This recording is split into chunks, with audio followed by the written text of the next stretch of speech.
How's it going, guys? TCG back at it again with another video. Today we're going to be going over the new cards going into Zhulodok and some of the cards coming out. So we're going to jump right into it. The first card here is the Crystal Vein. It's got a nice tap, sacrifice this, add 2 generic to your mana pool, and we run Crucible a World so we can keep getting it back. We took out the Glimmer Post in place of it. I already took out the Cloud Post, so it was just a matter of time before this one came out. On to the next one. We have the Spring Jack Pasture. It taps for mana, makes a body, and I can sack those bodies whenever I deem necessary to add X mana and gain X life. It's really good. I actually considered putting in a Trading Post to make more goats because it is goat specific. We took out the Guildless Commons in place of it. I don't mind sacking my lands, not a fan of bouncing them. It's harder to play them that way, at least the way I want to in this deck. Next, we have the Lotus Veil. This is one that makes us sack 2 untapped lands, but this one taps for 3. We already have in Lotus Field and Scorched Ruins, which also make us sack lands. But again, we have in the Crucible of Worlds, we can recur artifacts on our lands. It's not a big deal. We took out the Bonder's Enclave. I have better ways of drawing cards, and I just need to ramp a little harder than this allows me to. After that, we have Strip Mine, because 2 for 1-ing someone's always good as long as it's not me. After that, we took out the Thespian Stage. I just didn't see the point in copying my lands anymore. My mana base and my ramp package got to a certain point where copying was actually slowing me down. Next card we're using is Wasteland. This is the Judge promo Wasteland. Love this art. Again, 2 for 1 is great. It taps for mana. What more can you ask for? And we took out Vesuva for that one. So, again, copying lands, it comes in tapped. It just slows me down. I'm trying to slow my opponents down while popping off. After that, we are out of lands, and we are officially into the actual spells. We have Chameel, the Inner Sun. My stuff can't be countered. I get to free cast. Super self-explanatory. We took out the Glimmer Void for that. One of the other guys who watched my videos made a great point about Glimmer Void. I just liked it because I always had artifacts, but he was right. If someone did pop an artifact, it was the only one I had on board, I lose a land. So it's effectively another 2 for 1. So, after that, we have Karn the Great Creator. This is that secret layer one they didn't make in foil, which is very unfortunate. I wish they made this one in foil. He's there for the combo. If you don't know the combo is, you'll see it in a minute. After that, we have Mirror Pool. Yes, I took out some lands. I still have 33 lands in the deck. I was running 40, which was too much. And again, it entered tapped. I don't want my stuff entering tapped as much as I can.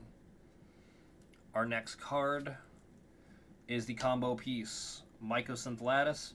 Turns all permanents into artifacts. And this makes it to where my opponents can't activate artifacts. So their lands are now useless. It's real nice. I run Unwinding Clock, so all my stuff will untap all the time. Yes, someone can farewell me.